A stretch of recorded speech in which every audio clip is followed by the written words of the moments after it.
Hi, my name is Pastor Hal York, and welcome to Truth in the Trenches. Today we're going to be in Proverbs chapter 4, verses 5 and 6, where we read this. Acquire wisdom, acquire understanding. Do not forget nor turn away from the words of my mouth. Do not forsake her, and she will guard you. Love her, and she will watch over you. I'm sure you can relate to this. How often do you watch an ad on TV or some ad pops up on your Facebook or Instagram, and you watch it and you listen to the people describe how this thing has changed their lives, and you see what it has done for them, and you think about what it could do for you. And you say to yourself, I want that. But then the more you think about it, you say, no, I need that. But as we all know, sadly, things seldom live up to all the hype and promises seen in the ad, and it wasn't quite as simple or straightforward as they made it look. And as we know, many of the ads on social media are designed not to get you to look and buy, but to look and click, the learn more button. And then, as you know, suddenly your pages are flooded with similar items that all hope you will look and click. But our verse today, the dad is telling his son to acquire or get wisdom, get understanding. He basically is telling his son, you need this. But just as an example, telling me, for example, I need to get wisdom is about as far as anyone can go. You can give me wise sayings and teach me wise principles.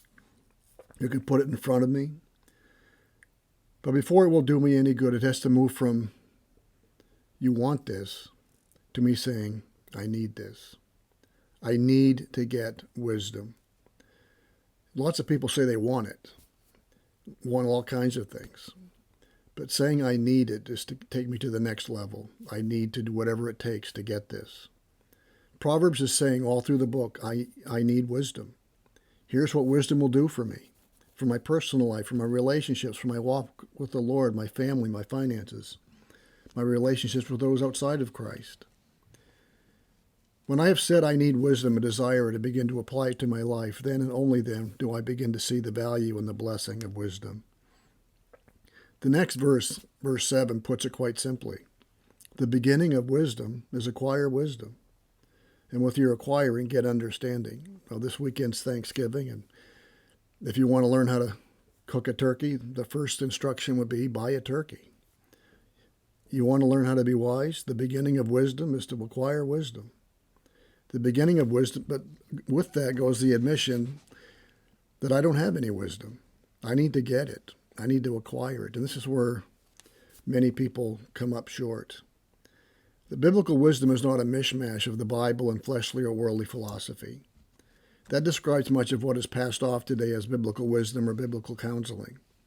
It's just a combination of worldly philosophy sprinkled with a few Bible verses to give us some spiritual credibility. But the reality is you cannot combine the world's ideas, the world's philosophies, and biblical truth. They just don't mix. And salvation is like combining grace and works. You can have one or the other, but not both. Grace is apart from works. Works is apart from grace. We are saved by grace alone, through faith alone, in Christ alone. Grace eliminates works, and works eliminate grace. The same is true with wisdom. God's wisdom is pure. It's untainted by worldly ideas and philosophies, and that is a hard reality for people to swallow. Sin makes us wise in our own eyes, and that idea dies a hard death in all of us. What will wisdom do for you? She will guard you. She will watch over you. Are you thinking, well, I need that. I want something to guard me from evil, to watch over the path of my feet, to keep me from making bad choices. But I need to get it. It means I need to let go of all my fleshly wisdom. I need to forsake my own wisdom and turn away from the words out of my mouth of worldly philosophers and counselors. And I need to turn away from them and stop listening to them. I need to keep wisdom close by. I must not forget her. I must not forsake biblical wisdom or turn away from her. I must love her. And the bottom line is what we love, what we deem important, what we need, what we see the value in, we don't forget. We don't forsake or turn away from. And what is tragic and sad as you look over the landscape of the church in North America, and this is a very general statement, we do not see the family thriving in many cases, nor do we see many Christians thriving in their Christian life. We do not see relationships blossoming. We don't see parents following biblical principles and guidelines in raising children. We don't see people having biblical principles for marriage. We see a mixture of worldly wisdom and biblical wisdom, and the results are heartbreaking. Why? Because these things don't mix.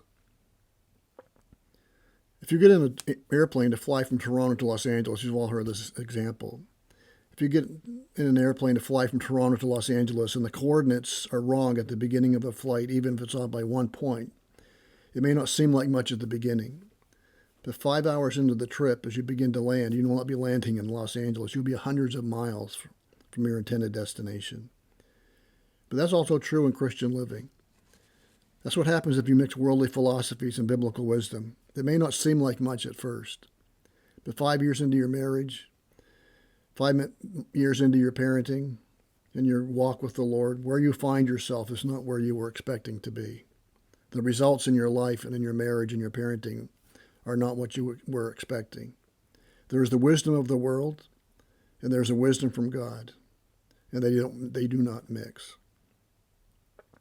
So which one do you subscribe to? Well, how can I know? Well, let me read some very familiar verses. We read them often in Proverbs. But let me read them to you. They're in James chapter 3. Who among you is wise and understanding? Let him show by his good behavior his deeds and the gentleness of wisdom. If you have bitter jealousy and selfish ambition in your heart, do not be arrogant and so lie against the truth. This wisdom that is not that which comes down from above, but is earthly, natural, and demonic. For where jealousy and selfish ambition exist, there is disorder in every evil thing. But the wisdom from above is first pure. You hear that? First pure.